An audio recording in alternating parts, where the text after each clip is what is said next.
벌써 2017년의 마지막 주가 되었습니다.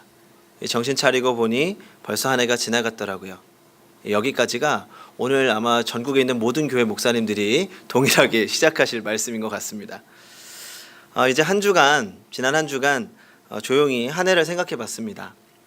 하나님께서 우리 행복한 교회를 참 많이 사랑하시고 또 변화시켜 나간다는 생각을 하지 않을 수 없었습니다.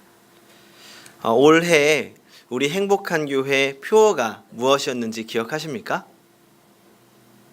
네. 속닥속닥. 배움으로 성숙하고 사랑으로 감동시키는 교회. 그래서 우리가 그 표어를 가지고 또 우리가 세부적인 목표로 이 세 가지의 비전을 놓고 기도하고 또 노력해 왔습니다. 먼저 우리 청년들. 올해 청년부를 제가 비전으로 선포하고 사실 굉장히 제일 많이 마음 졸이고 긴장했습니다. 이 청년들은 비전으로 세운다고 노력한다고 그냥 세워지거나 변화되는 애들이 아니거든요. 그래서 비전을 세웠지만 굉장히 두려웠습니다. 그래도 하나님께서 급하셨는지 이제 하나님께서 청년들을 몇몇 친구들을 변화시키기 시작하셨습니다. 가장 큰 변화가 있었다면 자신의 삶을 하나님의 관점으로 해석하려고 노력하고 또 은혜를 우리 친구들과 자연스럽게 나눌 수 있는 친구들로 변했다는 것이 가장 큰 변화였던 것 같습니다. 그리고 어느새 자라서 제가 먼저 이야기하거나 강요하지 않았는데 스스로 교회와 하나님을 섬기겠다는 마음을 먹으면서 내가 뭘 할 수 있을까 고민하고 또 교회 학교 교사로서 또 봉사의 자리로서 스스로 찾아가는 친구들이 생겼다는 겁니다. 그리고 두 번째로 금요기도회를 놓고 우리가 기도했습니다. 이 한 달에 한 번 청년들, 집사님들, 어린아이들 그리고 어르신들 함께 모여서 기도를 드리고 예배하면서 더 풍성해졌습니다. 지난번에는 3층 예배당이 정말 꽉 찰 정도로 함께 모여서 예배를 드렸습니다. 너무 감사하더라고요. 사실은 제가 마지막 주입니다. 우리 함께 모여서 마지막입니다. 기도합시다라고 해놓고서 날씨도 추운데 얼마나 오실까 걱정하면서 내려왔거든요. 그런데 많은 분들이 모여서 기도하시더라고요. 어떤 때는 사실은 저는 금요기도회에 오시는 분들이 잘 이해가 안 될 때가 있습니다. 정말 피곤해 보이시는 얼굴로 옵니다. 제가 이제 나름대로 열심히 설교를 하면 이 하품을 참지 못하시는 분들이 계십니다. 그럼 제가 속으로 입 참 크다 그런 생각도 하고 고개를 꾸벅꾸벅 졸기도 합니다. 제가 그런 모습을 보면 저렇게 졸린데 뭐하러 나오냐, 화품하면서 도대체 뭐하러 나오냐 이런 생각을 절대 하는 게 아니고 저렇게 피곤한데도 도대체 여기 뭐 얻어먹을 게 있다고 여기를 올까, 저렇게 졸린데 굳이 여기까지 올 필요 있을까, 하나님이 참 기뻐하시겠다 그런 생각을 합니다. 그리고 제가 그렇게 함께 모여서 예배를 드리면서 느꼈던 건 함께 모여서 기도하는 데는 힘이 있구나, 하나님이 주시는 힘을 느낄 수가 있었습니다. 사실 이제 금요기도회가 이제 늦은 시간이다 보니까 인도하는 저도 이미 힘에 부칠 때가 있습니다. 어떤 날에는 우리가 금요기도회 마지막에는 통성으로 기도하지 않습니까? 금요기도회 시작 전부터 그 시간이 걱정되는 겁니다. 내가 오늘 소리 지를 힘이 없는데, 내가 소리를 내서 기도할 힘이 없는데 오늘 잘 인도할 수 있을까? 사실은 지난번 마지막 두 번째 금요일도 제가 좀 걱정하면서 내려왔습니다. 조금 힘에 부친 날이었습니다. 그런데 우리 성도님들이 함께 모여서 기도를 하는데 하나님이 힘을 주시더라고요. 제가 그렇게 기도하면서 우리 행복한 교회, 기도하는 교회로 거듭날 수 있겠다, 이게 끝이 아니라 이제 기도하는 교회로 시작한다, 그런 마음이 참 많이 들었습니다. 그리고 마지막으로 우리의 세 번째 비전 무엇이었습니까? 새가족부. 우리가 새가족들이 행복한 교회의 진짜 일원이 되기를 바라는 마음으로 우리가 나름대로 최대한 많은 노력을 해왔습니다. 축복송 콘테스트를 하면서 우리 교회만의 축복송을 만들기도 하고, 새가족부를 세우고 또 바나바를 세우고 어떻게 하면 우리 새가족들이 정착할 수 있을까 모여서 기도하고 관계를 맺으려고 노력했습니다. 그런 가운데 올해 2017년도 한 해만 한 해만 우리 행복한 교회 새가족으로 등록하신 분이 21분입니다. 그 중에서 사정상 나오지 못하는 분들을 제외하고는 거의 현재 18분 정도가 정착하고 꾸준히 예배를 드리고 계십니다. 사실 안 놀라시네요. 사실 이거는 정말 놀라운 겁니다. 나중에 우리가 기대하고 소망하는 재건축이 이루어진다고 하더라도 과연 올해만큼 이렇게 오시고 또 함께 할 수 있을까? 그런 생각이 들기도 합니다. 그리고 드디어 지난주에는 세례를 받으신 분이 3분이 받으셨습니다. 너무 감사하더라고요. 교회를 다니시던 분이 아니라 하나님을 전혀 모르던 분이 우리 행복한 교회에 와서 말씀을 배우고 하나님의 자녀로서 세례를 받았다는 것이 정말 제 개인적으로는 참 큰 감동이었습니다. 또 새가족뿐만 아니라 우리 청소년부도 참 급격한 성장을 이뤘죠. 올해 3-4명이 모여서 예배를 드리기 시작했는데 우리 지난주에 전도사님하고 이야기를 해봤더니 올해 우리 행복한 교회에 함께 온 청소년들이 총 33명이라고 합니다. 그리고 지금은 한 20명 정도가 정착해서 예배를 드리고 있다고 합니다. 이 전도사님들과 교사들 하나님의 사랑으로 가르치고 양육한 결과입니다. 뿐만 아니라 지난 2017년은 우리 행복한 교회가 지역사회로 한 걸음 더 나아갈 수 있었던 한 해였던 것 같습니다. 이제 응암이동 안에서 지역교회로 자리 잡아가기 시작했습니다. 이제 지역 주민들이 예수님을 전혀 모르는 사람들이 우리 교회에서 함께 밥을 먹고 문화생활을 하고 또 우리 교회가 응암동의 자원으로 자리 잡고 있습니다. 지난번에는 구청에서 연락이 오더라고요. 우리가 회의를 하고 싶은데 좀 자리가 없어서 교회에서 공간을 좀 빌릴 수 있냐고. 주민센터에 이야기해봤더니 행복한 교회를 추천하더라는 겁니다. 그리고 마을 활동을 하시는 분들 안에서는 우리 행복한 교회가 마을과 굉장히 가까운 교회로 이야기가 되고 있습니다. 마을에 관심을 갖고 마을과 소통하려고 하는 교회다, 이런 생각을 많이들 하고 계십니다. 제가 말씀을 시작하면서 올 한 해 하나님께서 우리에게 주셨던 비전, 그리고 어떻게 그 비전을 이루어가고 계신지 잠깐 이야기를 나눴습니다. 먼저 올 한 해 우리 행복한 교회 성도님들 모두가 주님 안에서 참 많이 애쓰셨다고 말씀드리고 싶었습니다. 어떤 한 사람이 애를 쓴 것이 아니라 우리 성도들이 함께 교회를 세우기 위해 노력하고 또 교회의 변화를 위해서 노력하고 하나님께서 우리 교회를 사용하시려는구나 라는 것을 느낄 수 있었던 한 해였던 것 같습니다. 지난주에 식사하는데 한 청년과 대화 중에 이런 이야기를 하더라고요. 목사님, 우리 교회 참 많이 변했어요. 진짜 많이 변했어요. 제가 속으로 이렇게 말했습니다. 네가 제일 많이 변했어. 전 이 모든 변화가 하나님이 하신 일들이라고 생각합니다. 그리고 이 변화는 2017년도에 끝나는 것이 아니라 계속되어져야 됩니다. 한 사람의 성도가 변화되고 성숙되어질 때마다 교회가 변화되어지고 성숙되어 가기 때문입니다. 그래서 오늘 2017년도의 마지막 말씀으로 어떻게 하면 우리가 계속 성숙할 수 있을 것인가 이야기를 하려고 합니다. 왜냐하면 배움으로 성숙하는 것은 2017년도에 끝나는 것이 아니기 때문입니다. 우리의 성숙은 18년이 되어도 19년이 되어도 2050년이 되어도 계속되어야 합니다. 성도 여러분, 우리가 어떻게 하면 주님 안에서 계속 성숙할 수 있을까요? 이 영안교회에 박정근 목사님이라고 하는 분이 계신데 이분이 어릴 적 이야기입니다. 이 목사님이 어릴 적에 하루는 친구가 집에 닭이 한 마리 있는데 그 닭이 알을 품기 시작했다는 겁니다. 자랑한 거죠. 그래서 이 다른 친구 한 명과 셋이서 구경을 갔습니다. 가서 보니까 이 닭이 알을 품고 있었습니다. 열 몇 개를 품고 있었어요. 이 닭이 알을 품으면 거기서 병아리가 나온다는 것을 이 학교에서 어설프게 들었습니다. 그래서 아침 저녁으로 매일 갔습니다. 그런데 하루가 지나고 사흘이 지나고 일주일이 지나도 병아리는 나오지 않았습니다.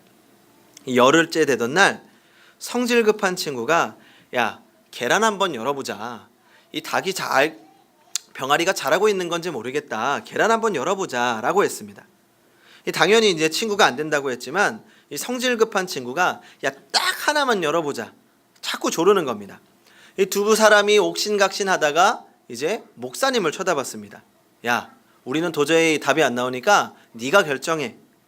목사님은 한참 망설이다가 어린 마음에 호기심을 이길 수가 없었습니다. 그리고 열어보기로 했습니다. 어떻게 되었을까요? 목사님은 깜짝 놀랐습니다.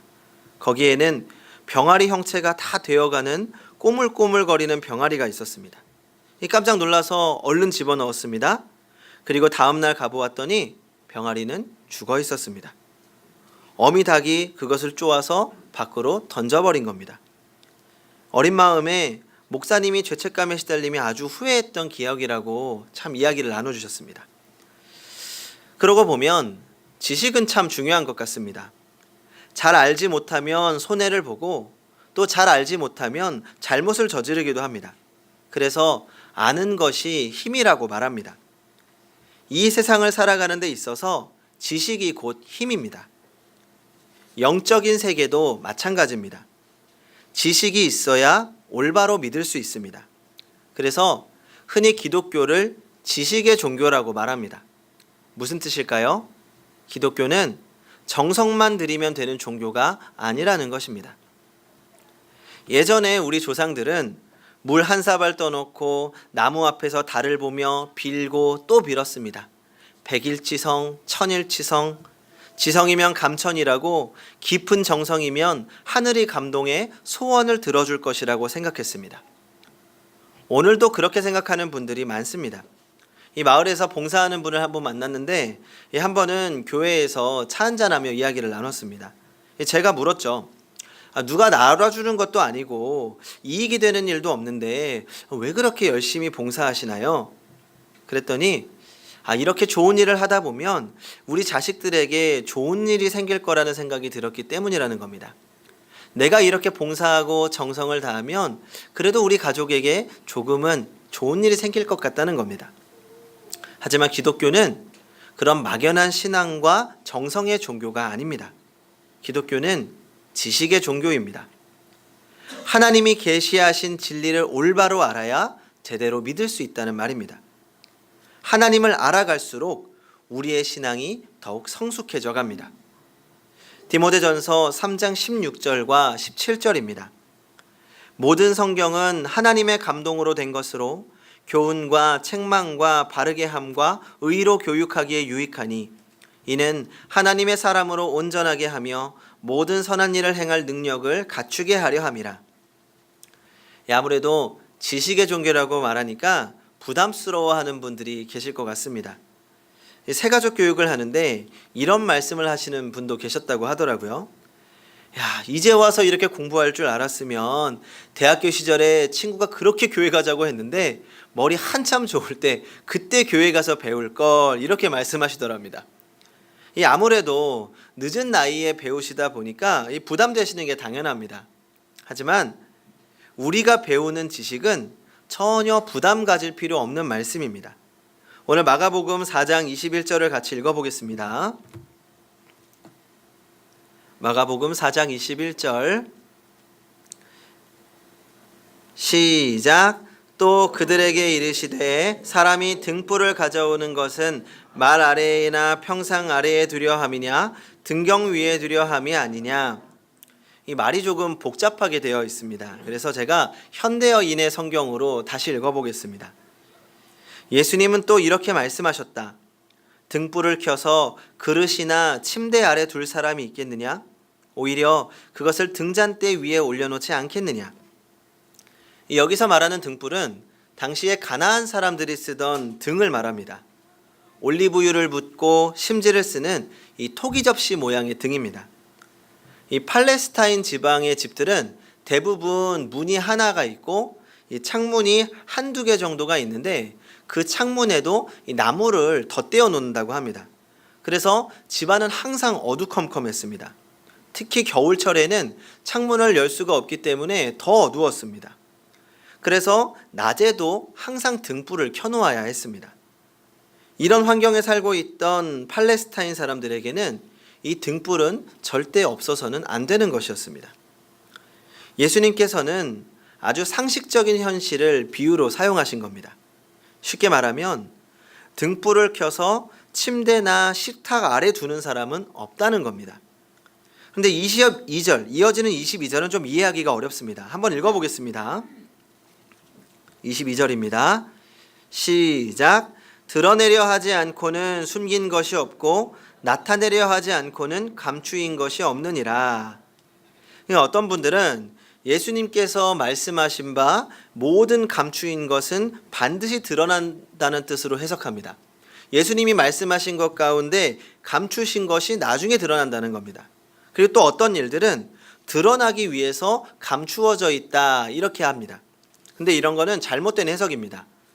이 등불의 비유는 마가복음 4장 전체의 맥락을 참고해서 이해해야 됩니다.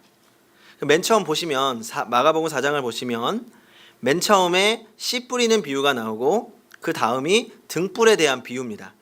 그리고 이어서 자라나는 씨에 대한 비유가 나옵니다. 씨 뿌리는 자의 비유는 말씀을 듣는 사람들의 중요성에 대해서 말씀하신 내용이고, 자라나는 씨에 대한 비유는 땅에 씨를 뿌리는 책임에 대한 강조입니다. 그렇다면 오늘 등불의 비유도 앞뒤에 나오는 비유와 연결선상에서 이해를 해야 됩니다. 이 등불을 침대 위에 둔다는 이 너무나도 당연한 사실을 강조하신 걸 보면 누군가가 무엇을 밝히 드러내고 있다는 너무나도 당연한 사실을 강조하고 있는 겁니다. 그렇다면 오늘 본문은 이렇게 해석할 수 있습니다. 거기에는 어떤 것도 감추어진 것이 없고 모두가 밝혀지게 될 것이며 거기에는 어떤 비밀도 없고 모든 빛으로 나아오게 된다. 그러니까 하나님의 말씀은 숨겨져 있고 감추어져 있는 것이 아닙니다. 하나님의 말씀은 밝히 드러나 있다는 겁니다. 성도 여러분, 우리 하나님의 말씀은 모두가 깨달을 수 있는 말씀입니다. 나이, 성별, 지식의 수준에 상관이 없습니다. 오히려 예수님의 말씀을 깨닫지 못하는 사람들은 자신의 지식에 얽매여 있는 사람들입니다. 그래서 당시에 스스로 가장 똑똑하다고 생각했던 서기관과 바리새인들이 하나님의 말씀을 깨닫지 못했습니다. 오히려 순수하게 하나님의 말씀을 그대로 받아들인 사람들만이 하나님의 말씀을 온전히 이해할 수 있었습니다. 성도 여러분, 예수님이 우리에게 주시는 교훈은 쉽고 명확하고 분명합니다. 예수님이 이 땅에서 우리에게 주신 교훈의 정수를 산상수훈이라고 말합니다. 마태복음 5장부터 7절까지인데 이 산상수훈만 기억하고 그대로 살아도 우리는 충분히 성숙한 그리스도인이 될 수 있다고 생각합니다. 아니, 예수님께서 이 산상수훈을 말씀하시면서 앞으로 그리스도인들이 어떻게 살아가야 되는지 분명하고 명확하게 제시하셨습니다. 한번 성경을 찾아보겠습니다. 마태복음 5장 13절을 같이 읽어보겠습니다. 마태복음 5장 13절입니다. 네, 한번 성경을 찾아보시기 바랍니다. 같이 읽어보겠습니다. 시작. 너희는 세상의 소금이니 소금이 만일 그 맛을 잃으면 무엇으로 짜게 하리요? 후에는 아무 쓸데없어 다만 밖에 버려져 사람에게 밟힐 뿐이니라. 세상의 빛과 소금이 되어라. 이 말씀이 혹시 어려우십니까? 목사님들이 이 한마디를 길고 지루하게 설명하시지만 핵심은 희생과 섬김이 중요하다는 겁니다. 마태복음 5장 22절입니다. 같이 읽어보겠습니다. 시작. 나는 너희에게 이르노니 형제에게 노하는 자마다 심판을 받게 되고 형제를 대하여 나가라 하는 자는 공회에 잡혀가게 되고 미련한 놈이라 하는 자는 지옥불에 들어가게 되리라. 이 나가라는 말은 유대 사회 당시의 심한 욕이었습니다. 바보, 멍충이, 제가 순화한 겁니다. 다른 사람에게 화내거나 욕하지 말라는 겁니다. 그리고 계속해서 5장부터 7장까지 보시면 예수님이 계속 말씀하십니다. 오른뺨을 맞으며 왼뺨을 대주어라. 원수를 사랑해라. 이웃을 사랑해라. 드러내지 말고 기도해라. 보물을 하늘에 쌓아두어라. 공중의 새도 하나님께서 먹이시니 너희도 무엇을 먹을까 무엇을 입을까 걱정하지 말아라. 비판하지 말아라. 구하라. 찾으면 찾으라. 두드리라. 좁은 문으로 들어가라. 나를 따르려거든 자기를 부인하고 자기의 십자가를 져라. 제가 다른 말 섞지 않았습니다. 예수님의 말씀을 그대로 전했습니다. 이 중에 혹시 이해하기 어려우신 것 있으십니까? 없습니다. 우리 모두 그리스도인으로서 어떻게 살아야 하는지 잘 알고 있습니다. 무엇이 정답인지 알고 있습니다. 하지만 그렇게 살지 못한다는 것이 문제입니다. 여기에 우리의 딜레마가 있습니다. 우리는 살면서 하나님의 능력을 경험하고 싶어 합니다. 하지만 하나님의 말씀대로 살지 못합니다. 제가 분명하게 말씀드릴 수 있는 것은 이 두 가지가 동시에 이루어질 수는 없다는 것입니다. 한 3달 전이었나요? 이 청년들과 함께 목적이 이끄는 삶과 또 성경 공부를 하면서 은혜를 나눌 때의 이야기입니다. 그때 집사님 한 분이 자리에 계셔서 함께 이야기를 나누게 됐습니다. 이제 모임이 시작되고 나가시려고 하는 걸 제가 붙잡았습니다. 우리 청년들이 이렇게 변하고 있다, 이런 것을 현장에서 제가 보여드리고 좀 자랑하고 싶었던 마음이 있었습니다. 그래서 이제 모임이 시작되고 청년들이 돌아가며 받은 은혜를 나누었습니다. 이제 은혜만 나누는 것이 아니라 이제 자신들이 가지고 있던 고민들도 나누었습니다. 이 청년 때다 보니까 여러 가지 고민들이 많았죠. 이 상황이 어려운데 섬김과 봉사를 어떻게 해야 할지, 그리고 현실적인 문제로 헌금은 어떻게 해야 할지, 불투명한 미래와 걱정에 대한 이야기가 주를 이루었습니다. 이제 청년들의 나눔이 끝나고 제가 집사님께 한마디 부탁드렸습니다. 우리 청년들에게 해주고 싶은 신앙적인 조언이 있으면 한마디를 좀 해주십시오. 그러자 집사님이 잠시 생각하시더니 말씀하셨습니다. 이야기를 들어보니 청년의 때에 할 수 있는 고민인 것 같아요. 나도 그때 그런 고민을 했어요. 그런데 청년의 때에 할 수 있는 신앙의 도전은 다 해볼 수 있으면 좋겠습니다. 단기 선교도 가보시고 또 상황이 어려워도 11조도 해보시고 시간과 환경이 어려워도 할 수 있는 만큼 봉사하고 헌신도 해보고, 그러면서 이렇게 말씀하시더라고요. 그렇게 할 수 있는 만큼 하나님 의지하면서 할 수 있는 만큼 해보세요. 그러면 하나님이 채워주시는 걸 경험할 거예요. 그러면서 본인도 청년의 때 어려운 상황에서도 말씀대로 살기 위해 노력하고 또 어려운 상황 속에서도 하나님의 것을 먼저 드렸더니 하나님이 채워주시는 것을 수없이 경험했다고 짧은 간증도 해주셨습니다. 참 청년들에게 필요하고 적절한 교훈이었다고 생각합니다. 제 추측이지만 그때 그 짧은 간증 속에 우리 청년들이 많은 도전을 받았던 거 아닌가 생각합니다. 그러면서 제가 그때 들었던 생각이 한 가지 더 있습니다. 이 이야기는 청년들뿐만 아니라 오늘을 살아가는 우리 모든 그리스도인들에게 필요한 이야기입니다. 왜냐하면 우리 하나님은 청년의 때에만 역사하는 하나님이 아니시기 때문입니다. 왜 청년의 때에 그렇게 역사할까요? 청년의 때에 순수하게 하나님을 위해 헌신하려고 노력하고 순수하게 하나님의 말씀대로 살아가려고 노력했을 때 그때 하나님께서 역사하신 것입니다. 우리 하나님은 지금 이 순간에도 하나님의 말씀대로 살아가는 사람들을 책임지시는 하나님이십니다. 하나님은 하나님의 법대로 살아가는 사람들에게 역사하시는 하나님이십니다. 24절을 같이 읽어보겠습니다. 24절, 마가복음 4장 24절 시작. 또 이르시되 너희가 무엇을 듣는가 스스로 삼가라. 너희의 헤아리는 그 헤아림으로 너희가 헤아림을 받을 것이며 더 받으리니. 조금은 번역이 어렵습니다. 그래서 제가 현대인의 성경으로 읽어드리겠습니다. 예수님은 다시 말씀하셨다. 너희는 내 말을 귀담아 듣고 실천하여라. 그렇게 하면 그만큼 더 많은 것을 얻게 될 것이다. 오늘 많은 사람들이 물음표를 던집니다. 성경에 보면 사도행전만 해도 수많은 병이 낫고 귀신이 쫓겨나고 죽은 사람이 살아나는데 왜 오늘은 우리에게 그런 일들이 일어나지 않느냐는 것입니다.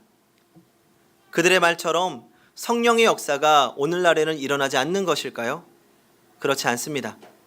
지금도 곳곳에서 성령의 능력을 체험하고 하나님의 살아계심을 경험하며 살아가는 사람들이 있습니다. 우리 삶에 하나님의 능력이 나타나지 않는 이유는, 우리 삶에 하나님을 경험할 수 없는 이유는 우리가 하나님의 말씀대로 살지 않기 때문입니다. 저는 분명하게 확신합니다. 하나님의 말씀대로 살아가는 사람에게는 반드시 하나님의 능력이 나타날 것입니다. 요한복음 15장 7절 말씀입니다. 너희가 내 안에 거하고 내 말이 너희 안에 거하면 무엇이든지 원하는 대로 구하라. 그리하면 이루리라. 이것이 그리스도인의 삶이고 그리스도인의 방법입니다. 성도 여러분, 그리스도인은 하나님의 말씀대로 사는 사람입니다. 그리스도인은 하나님의 법대로 사는 사람입니다. 우리의 연수가 늘어가고 우리의 지식이 늘어갈수록, 우리가 책임져야 할 가족들이 늘어가고 책임이 무거워질수록 하나님의 말씀들을 선택하기 어려워집니다. 정답을 알지만 정답대로 살지 못합니다. 오늘도 여전히 갈등하는 우리들에게 주님이 말씀하십니다. 말씀은 너희 모두에게 밝은 등불처럼 드러나 있다. 들을 귀 있는 자는 들으라. 그리고 말씀대로 사는 자는 더 많은 것을 얻게 될 것이다. 기도하겠습니다. 오늘도 말씀하시는 하나님, 이제 우리에게 밝히 보여주신 그 말씀을 듣습니다. 그리고 그 말씀대로 살아갈 수 있는 힘과 용기를 허락하여 주시옵소서. 듣고도 모른 척하는 것이 아니라 이제는 그 말씀의 능력을 의지하여 말씀대로 살게 하여 주시옵소서. 그렇게 하나님의 말씀대로 살아갈 때 하나님이 책임져 주실 줄 믿습니다. 그렇게 그리스도인으로 살게 하여 주시옵소서. 늘 동행하실 줄 믿으며 예수님의 이름으로 기도합니다. 아멘.